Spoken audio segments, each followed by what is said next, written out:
ਸਤਿ ਸ੍ਰੀ ਅਕਾਲ ਜੀ, ਤੁਸੀਂ ਜੁੜੇ ਹੋਏ ਹੋ ਅੱਖਰ ਦੇ ਨਾਲ ਤੇ ਮੈਂ ਹਾਂ ਨਵਰੀਤ ਸਿਵੀਆ।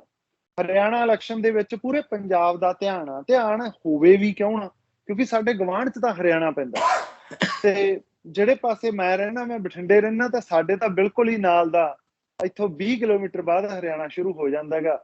20 ਨਾ ਤਾਂ 25 ਤੋਂ ਹੋ ਜਾਂਦਾ ਹੋਊਗਾ। ਤਾਂ ਇਹਦਾ ਪੰਜਾਬ ਤੇ ਪ੍ਰਭਾਵ ਪੈਣਾ ਸੁਭਾਵਿਕ ਹੈ ਤੇ ਕੀ ਇਹਦੇ ਸੰਕੇਤ ਮਿਲ ਰਹੇ ਆ? ਅਸੀਂ ਕੋਈ ਭਵਿੱਖਬਾਣੀ ਤਾਂ ਨਹੀਂ ਕਰ ਰਹੇ, ਪਰ ਕੁਝ ਕੁ ਸੰਕੇਤ ਸਮਝਣ ਦੀ ਕੋਸ਼ਿਸ਼ ਕਰਾਂਗੇ। ਮੇਰੇ ਨਾਲ ਅਜੇ ਸ਼ੁਕਲਾ ਜੀ ਨੇ, ਬਹੁਤ ਵੱਡੇ ਪੱਤਰਕਾਰ ਨੇ। ਮੇਰੇ ਲਈ ਮਾਣ ਵਾਲੀ ਗੱਲ ਹੈ ਕਿ ਸਾਨੂੰ ਅੱਜ ਇਹਨਾਂ ਨੇ ਸਮਾਂ ਦਿੱਤਾ। अजय जी बहुत बहुत धन्यवाद, धन्यवाद आपका। जी नमस्कार। मैं अगर मैं पंजाबी में बात करूं, आप समझ तो लोगे ना? हाँ समझ तो लूंगा लेकिन बोल नहीं पाऊंगा। कोई कोई दिक्कत नहीं जी, ਤੁਸੀਂ ਬਸ ਸਮਝ ਲਿਆ। ਸਾਡੇ ਲਈ ਇਹੀ ਬਹੁਤ ਧੰਨਵਾਦ। ਤਾਂ ਅਜੇ ਜੀ, ਹਰਿਆਣਾ ਦੇ ਇਲੈਕਸ਼ਨ ਦੇ ਵਿੱਚ ਅਸੀਂ ਸਾਡੇ ਲਈ ਕੁਝ ਚੀਜ਼ਾਂ ਨਵੀਆਂ ਹੈਗੀਆਂ ਦੇਖਣ ਨੂੰ। ਅ, ਮੈਂ ਵੀ ਹਰਿਆਣਾ ਜਾ ਕੇ ਆਇਆ। ਮੈਂ ਬਹਾਦਰਗੜ੍ਹ, ਰੋਹਤਕ ਇਹਨਾਂ ਸੀਟਾਂ ਦੇ ਉੱਤੇ ਦੇਖਿਆ ਜਿੰਨਾ ਕੁ। ਬਹੁਤ ਘੱਟ ਵਾਰ ਹੁੰਦਾ ਹੈ ਕਿ ਇੱਕ ਸਰਕਾਰ ਦੇ ਵਿੱਚ ਇੱਕ ਮੁੱਖ ਮੰਤਰੀ, ਖਾਸ ਤੌਰ ਤੇ ਮੈਂ ਮਨੋਹਰ ਲਾਲ ਖੱਟਰ ਜੀ ਤੋਂ ਸ਼ੁਰੂ ਕਰਾਂ, ਤਾਂ ਬਹੁਤ ਜ਼ਿਆਦਾ ਲੋਕਾਂ ਦੇ ਵਿੱਚ ਨਕਾਰਾਤਮਕ ਛਵੀ ਹੋਵੇ, ਫਿਰ ਸੀਐਮ ਬਦਲ ਜਾਂਦੇ ਆ। ਇਹ ਸਭ ਕੁਝ ਹੋਣ ਦੇ ਬਾਵਜੂਦ ਅੱਜ ਹਰਿਆਣਾ ਖੜਾ ਕਿੱਥੇ ਆ? ਕਿਸ ਪਾਸੇ ਵੱਲ ਜਾ ਰਿਹਾ ਹੈ? ਤੁਹਾਡੇ ਤੋਂ ਅਸੀਂ ਜਾਣਨਾ ਚਾਹੁੰਦੇ ਹਾਂ ਜੀ। देखिए एक सबसे बड़ी चीज होती है कि सरकार यकीनी होनी चाहिए जी। और यकीन उसका किस बात पे होगा। सरकार से हम क्या अपेक्षा करते हैं? सरकार से हम अपेक्षा करते हैं कि वो सर्व समाज को साथ लेके चले। सरकार से हम अपेक्षा करते हैं कि वो यूथ के लिए रोजगार के बारे में सोचे, वो कैसे अधिक से अधिक जनरेट हो उसके लिए करे। उसके बाद में हम सोचते हैं कि हमारे यहाँ जो लड़कियां हैं वो सुरक्षित रहें, किसानी है या दूसरे जो भी हमारे काम धंधे हैं वो सारे सुरक्षित रहे, उनमें सबको समान अवसर मिले, कोई किसी की चीज पर अतिक्रमण ना कर ले। और इसके बाद में सरकार कम से कम टैक्सेस लेकर के अधिक से अधिक उसे कैसे फैसिलिटेट करे, कैसे उसका पैसे का प्रबंधन करे कि बेस्ट हमें प्रोवाइड करे। सरकार हमारी संरक्षक होती, कस्टोडियन होती है, सरकार मालिक नहीं होती, क्योंकि हम लोकतंत्र में, ये राजशाही नहीं। तो अब समस्या कहां होती है? समस्या ये होती है कि जब सरकार में बैठे लोग खुद को मालिक समझने लगते हैं, सरकार में बैठी पार्टियां खुद को मालिक समझने लगती हैं, समस्या वहां होती है। और वही समस्या हरियाणा में पैदा हुई है और इसके कारण निश्चित रूप से हरियाणा में नकारात्मकता है भारतीय जनता पार्टी के प्रति, यानी निगेटिविटी है उसके प्रति जनता के मन में।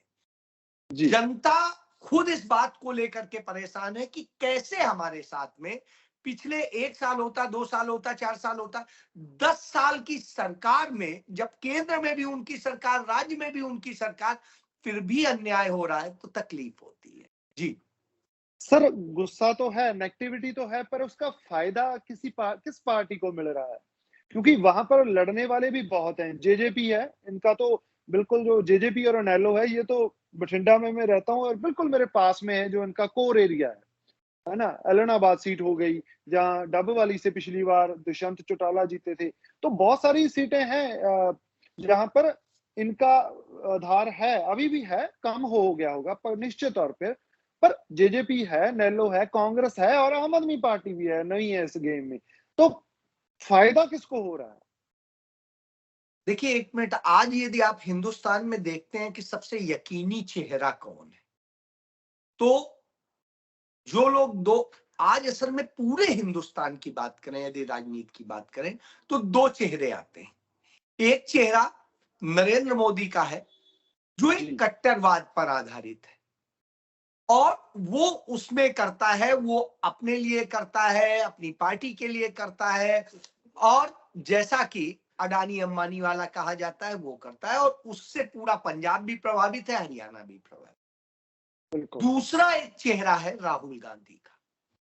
तो राहुल गांधी का जो चेहरा है वो आम जन के लिए यकीनी चेहरा है और आम जन हो, यूथ हो, लड़कियां हो, दूसरे किसान हो, कामगार हो, आज वो राहुल गांधी को सबसे ज्यादा यकीन कर रहे हैं।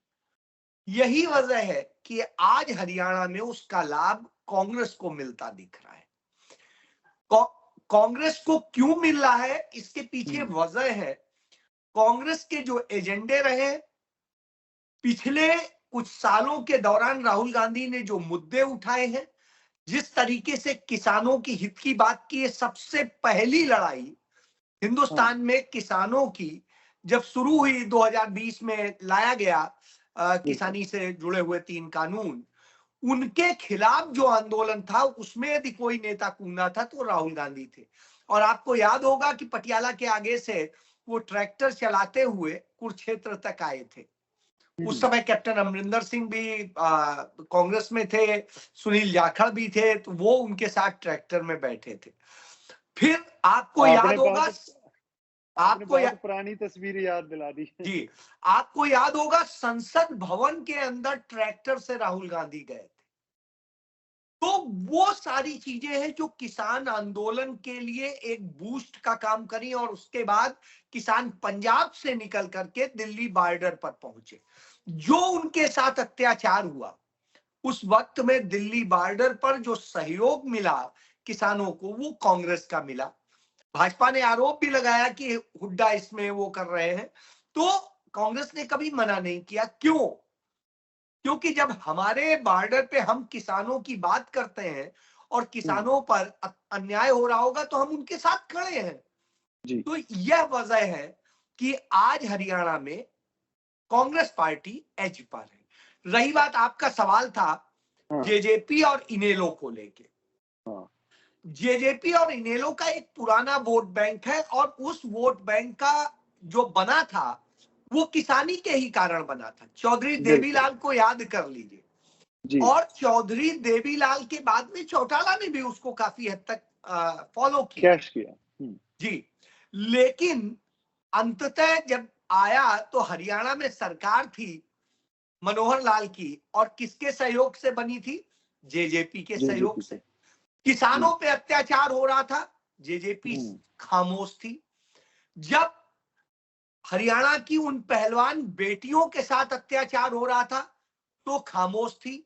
और याद करिए जब किसानों के ऊपर लाठी चली थी और बहुत कुछ हुआ था, तो अजय चौटाला ने बयान दिया था, ये किसान चाहते क्या है, ये किसान नहीं है, ये आतंकवादी है।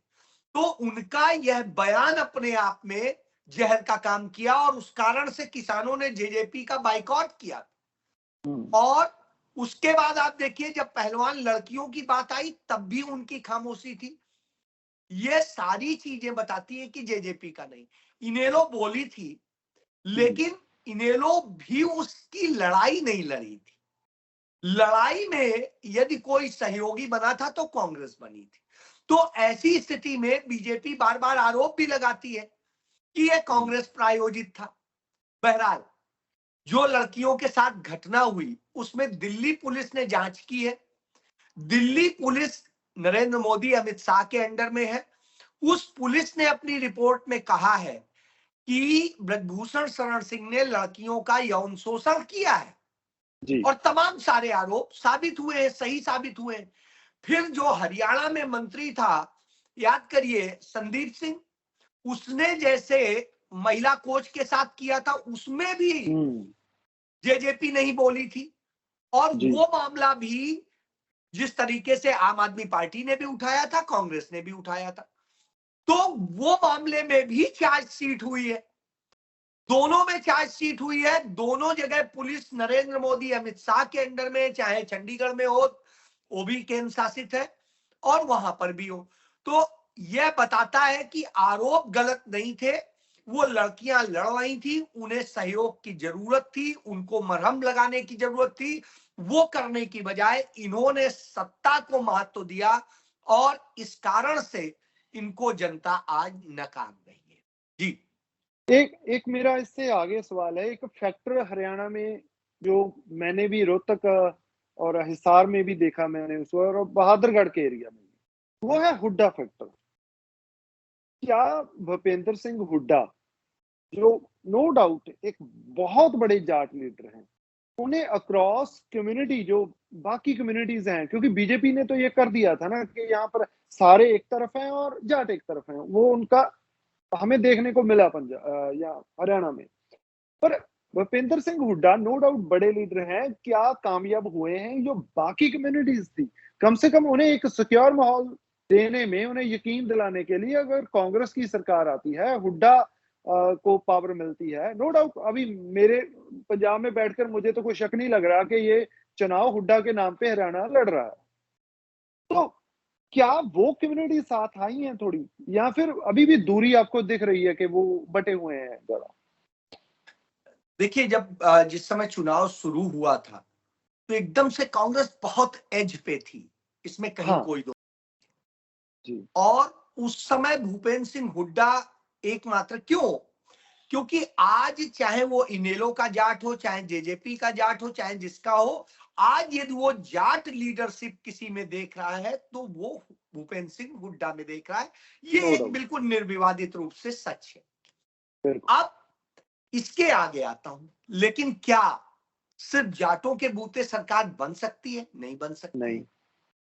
भूपेंद्र सिंह हुड्डा सिर्फ हम्म। जाटों के नेता नहीं है, उन्होंने हम्म। पंजाबी समुदाय को भी साधा है, हम्म। उन्होंने दूसरे और जातियों को भी कोशिश की है। लेकिन बीच में जब चुनाव आया तो उसके बाद में जो भारतीय जनता पार्टी की आदत है कि जातियों को जातियों से लड़ा दीजिए, धर्म को धर्म से लड़ा दीजिए और ये करिए, हम्म। उसका उन्होंने पूरा भरपूर प्रयोग किया और उसमें कुछ कांग्रेस के भी लोगों का रोल था काफी एकदम से। योगदान है। और कुछ चीजें भूपेंद्र हुड्डा की भी कमियां थी, इसमें कहीं कोई दो राय नहीं। हम्म। और उस कारण शैलजा अलग हो गई, थोड़े और दूसरे लीडर्स अलग पड़ गए, अलग थलग पड़ने के कारण वो शांत हो गए। हम्म। एकदम से लगने लगा कि चुनाव लूज कर रही है कांग्रेस, बिल्कुल। बना हुआ मोमेंटम एकदम से नीचे आने लगा। हम्म। उसी समय राहुल गांधी की एंट्री होती है इस चुनाव में सबसे आखिरी स्टेज पे। जी। असंध में राहुल गांधी रैली करते हैं, जिस प्रत्याशी के लिए उस मैदान में शैलजा भी होती है और और भूपेंद्र हुड्डा सिंह भी। हुड्डा भी होते हैं। वहां से शुरुआत होती है और उसके बाद में नारायणगढ़ आते आते राहुल गांधी दोनों का हाथ यो पकड़ा देते हैं। यह एकदम से चुनाव को फिर से टर्न ले लेता है और उसका नतीजा ये होता है फिर से कांग्रेस के पक्ष में चुनाव चढ़ने लगता है। भाजपा बार बार यह प्रचार करती है कि कांग्रेस दलित विरोधी है, कांग्रेस ये है, लेकिन अंततः शैलजा का बयान भी आ जाता है कि मैं कांग्रेसी थी, कांग्रेसी मरूंगी, मेरे पिता कांग्रेस के झंडे में गए थे और मैं भी कांग्रेस के झंडे में ही जाऊंगी। तो यह एक बात आ जाती है। इसके बाद में कल सबसे बड़ा ट्रम्प खेल दिया गया, क्योंकि भारतीय जनता पार्टी के पास कोई दलित चेहरा नहीं था। चेहरा जो था वो कांग्रेस से विभिन्न पार्टियों से होते हुए पहुंचा हुआ अशोक तंवर था। आखिरी राहुल गांधी की रैली में चारों दिशाओं बिल्कुल की यात्रा करके वापस आ गए। बिल्कुल वो वापस पहुंच जाते हैं और कह देते हैं कि भाजपा में दलितों के लिए जगह नहीं है। असल में वो, और इसका नतीजा ये होता है कि एकदम से वो कम्युनिटी, हालांकि वो कम्युनिटी पहले भी राहुल गांधी पर यकीन कर रही थी।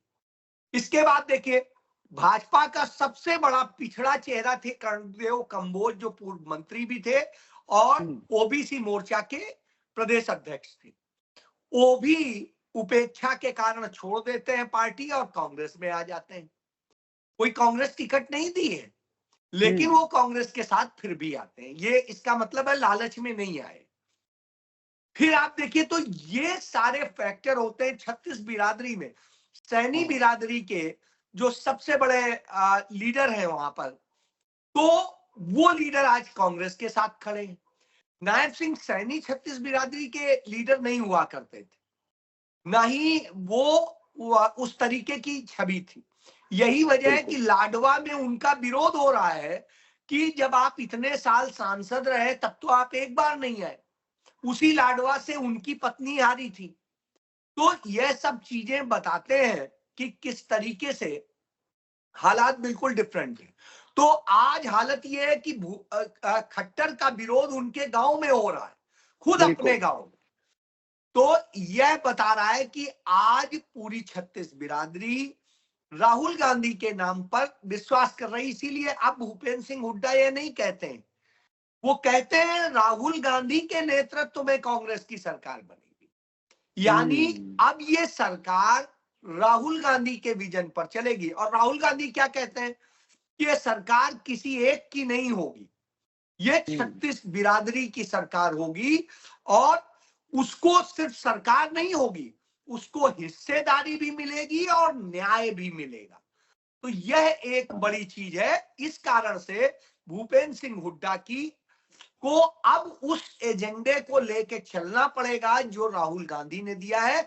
इसीलिए जनता आज उन पर यकीन कर रही है और इससे कांग्रेस बहुत एज पे है। जी, मेरे आखिरी 2 सवाल हैं और आखिर में जो सवाल आएगा उससे पहले मैं ये पूछना चाहता हूँ कि ये साडे जो पंजाब च सरकार है, जो अक्सर बोलते हैं कि 70 साल के बाद बदलाव आया है, बदलाव आ गया है पंजाब में, बहुत कुछ बदल गया है। इनका क्या बनेगा? ये अक्सर मशहूर है ना, ये लिख के देते हैं पर्ची पे कि इतने जीत रहे हैं, ये लिख लो मुझसे, लिखवा लो। गुजरात में हालाँकि जहाँ पर लिख के दिया था वो जीते नहीं हैं इनके, और बहुत जगह पे इन्होंने बोला था। अब हरियाणा में बोल रहे हैं कि किंग कोई भी बने, किंग मेकर हम होंगे। ये मुझे नहीं समझ आया कि किंग कोई भी बने मतलब क्या है? मतलब भाजपा को अगर ज़रूरत पड़ी तो फिर भी आप किंग मेकर बनने को तैयार हो? मतलब ये बहुत मेरे मन में तो सवाल है, पर इनका बन क्या रहा है यहाँ पर? कोई आ रही है सीट या फिर ये वैसे ही जैसे करते हैं कि बस थोड़ा-सा ढोल बजाओ, अपने आदमियों को, यहाँ पंजाब से बहुत लीडर गए हुए हैं यहाँ पर, वो मुझे पता लग चलता है कि कईयों को मैं जानता हूँ जो हमें खटका जा रहा है, वो ज़्यादातर पंजाब से गए हुए हैं। जी। कुछ चीजों से मैं उदाहरण से बताता हूं। आप ये देखिए, हिसार के रहने वाले अरविंद केजरीवाल, हिसार में जी। इनके गांव में चले जाइए, इनका पूरा परिवार आरएसएस से जुड़ा रहा है। वहां जी। जाके आपको जमीनी हकीकत पता चल जाएगी, कोई कहने की हाँ। जरूरत नहीं है किसी को भी। जी। इनके पिताजी और सारे लोग जो, जब आपातकाल लगा था 1977 का, उस समय की आप स्थितियां देख सकते हैं, उसके पहले का 1975 में। तो उस दौर में इनके परिवार का आरएसएस के साथ में जो है जनसंघ के साथ में क्या टच था। बहरहाल मैं उस पे नहीं जाता हूं। मैं आता हूं उस दिन से जब दिल्ली में आंदोलन खड़ा हुआ था। याद करिए क्या कहा था अरविंद केजरीवाल ने कि हमारे किसी भी व्यक्ति पर यदि आरोप लगेगा, इमीडिएट इफेक्ट से हम उसको बाहर करेंगे। जब वो निर्दोष साबित हो जाएगा तब हम उसे वो करेंगे। लेकिन बिल्कुल। लेकिन जब इन पर आरोप भी लगे, एफआईआर भी दर्ज हुई, चार्जशीट भी हो गई, बावजूद इसके इन लोगों ने न पद छोड़े, न कुर्सी छोड़ी, न राजनीति छोड़ी, कुछ नहीं छोड़ा। यह पूरा देश देख रहा है। तब इन्होंने मुख्यमंत्री पद से इस्तीफा दिया जब सुप्रीम कोर्ट ने बेल देते हुए आर्डर पर लिखा कि ये मुख्यमंत्री का कोई काम नहीं करेंगे, ऑफिस नहीं जाएंगे, मीटिंग नहीं लेंगे, कुछ नहीं करेंगे। तो सारे काम फंसे थे, इसलिए इन्होंने एक डमी मुख्यमंत्री बना दिया। पहली बात। दूसरी चीज याद करिए, एक वैगन आर से चला करते थे और कहते थे मैं ऐसी सिंपल सी गाड़ी से चलूंगा, ना कोई बोलूंगा, एक कमरे का फ्लैट मेरे लिए पर्याप्त है और उससे ज्यादा की जरूरत नहीं है, और ये जाने कितने कितने। बहरहाल होते होते क्या हुआ, एक कमरे की बजाय पहले जो है 2 फ्लैट का लिया, फिर उसके बाद में पूरा बड़ा बंगला लिया, फिर बंगला ही नहीं लिया, 2 बंगलों को तोड़ के एक बंगला बनवा लिया। मोदी ने 5 बंगलों को तोड़ के बनवाया एक, और इन्होंने 2 बंगलों को तोड़ के एक बंगला बनवाया। तो एक चीज, वो शीश महल के नाम से आज जो है पूरे दिल्ली में जाना जाता है, जितना उसमें पैसा लगा है। बहरहाल तो गाड़ी भी ली, फिर कहते थे सिक्योरिटी नहीं लेंगे। सिक्योरिटी सिर्फ केंद्र सरकार से ही नहीं ली, बल्कि पंजाब से भी ली। गाड़ियां सिर्फ दिल्ली से ही नहीं, पंजाब से भी ली। और हेलीकॉप्टर यूज करने के लिए पंजाब का करते हैं। तो ये मुझे बताने की जरूरत नहीं है। याद करिए उड़ता पंजाब कहा करते थे। हाँ। और पंजाब में नशा पहले से कितना ज्यादा हो रहा है, इसको लेके सुप्रीम कोर्ट की वह टिप्पणी है जो दिसंबर 2023 में की गई, जिसमें कहा गया कि क्या आप हर घर में नशा बिकवाएंगे? तो इससे बड़ा और कुछ नहीं हो सकता है उदाहरण इसके लिए। इसके बाद बिल्कुल। मैं आता हूं लास्ट, कि इन्होंने जो जो वायदे किए, हाँ। आज पंजाब में सत्ता का दुरुपयोग, पुलिस का दुरुपयोग, जांच एजेंसियों का दुरुपयोग, जैसे नरेंद्र मोदी केंद्र में करते हैं वैसे ही स्टेट में ये करते हैं। इसके उदाहरण आप तमाम सारे पत्रकारों के खिलाफ मुकदमे देख सकते हैं और बिल्कुल। तमाम लोगों के काम धंधे बंद कराने का काम देख सकते हैं, सब देख सकते हैं। एक तो ये है। दूसरी चीज ये है कि आज पंजाब को मिला क्या है, बदला क्या है। आज 70 साल की जो जो लोग बात करते हैं, भारतीय जनता पार्टी का दिया हुआ स्लोगन है। पहले 50 साल में, 40 साल में क्या हुआ याद करिए, 1989 में ये चला करता था। अब जी। 40 साल में क्या हुआ, फिर चला 60 हाँ। साल में क्या हुआ, फिर अब 70 साल में क्या हुआ। हालांकि 70 साल में कितने पार्टियों की सरकार बनी है मुझे बताने की जरूरत नहीं, लेकिन चलिए अब आप एक बात बताइए, जो पंजाब हरियाणा की कैपिटल है चंडीगढ़, ये 70 साल की ही देन है। बिल्कुल। आप पंजाब के अंदर चले जाइए, जितने मेडिकल यूनिवर्सिटी हो, मेडिकल कॉलेजेस हो, तमाम यूनिवर्सिटीज हो, तमाम दूसरे और हो, सब उस 70 साल की देन है। मुझे बताइए ना क्या नया हुआ है। इसके बाद एक भी बड़ी इंडस्ट्री आई हो पंजाब में जिससे रोजगार मिल रहा हो, नहीं आई है। बहुत बड़ी तादाद में सरकार में रोजगार मिला हो, नहीं हुआ है। एजुकेशन में कोई बड़ा अमूलचूल बदलाव हो गया हो पंजाब में, नहीं हुआ है। तो ना सेहत सुधरी, ना शिक्षा सुधरी, ना ही। और मैं बताऊं, मेरी कल बात हो रही थी, पटियाला मेडिकल कॉलेज में एक प्रोफेसर है, वो मुझे बता रहे थे भाई साहब ना दवाएं हैं, ना कुछ है, ना कुछ है। पंजाब की मेडिकल यूनिवर्सिटी के एक वाइस चांसलर रहे हैं, मेरे दोस्त हैं, और उनसे बात हो रही थी। उन्होंने कहा आप सोचिए, कोई सुविधा नहीं थी, कुछ नहीं था, कोई चीजें करने को नहीं था। ऐसे में मैं वीसी के तौर पे क्या करूंगा, सिर्फ ड्रामे देखने के लिए हो। तो वो स्थिति है और बेइज्जत किया जाता है। तो साहब, बिल्कुल। हाँ। तो इस तरह की स्थितियां हो तो साहब पंजाब में क्या हुआ है ये अपने आप में सबूत है। दिल्ली आ जाइए, दिल्ली का जब नेशनल आप गूगल कर लीजिएगा कि एजुकेशन की स्थिति में कहां पर दिल्ली खड़ा है।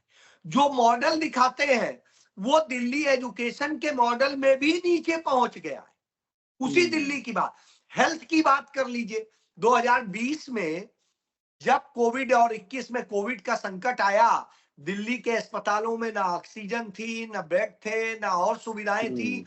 निजी अस्पतालों में लोग लुट रहे थे और सब कुछ हो रहा था। जो इन्होंने मॉडल बनाया वो सिर्फ पौरी क्या, मोहल्ला क्लिनिक। मोहल्ला क्लिनिक में पैरासिटामोल की गोली लेने थोड़ी ना आदमी जाएगा, छोटी मोटी जांच कराने थोड़ी नहीं जाए। तो आपने सिर्फ एक ड्रामा किया, उसके अलावा शेष कुछ नहीं था।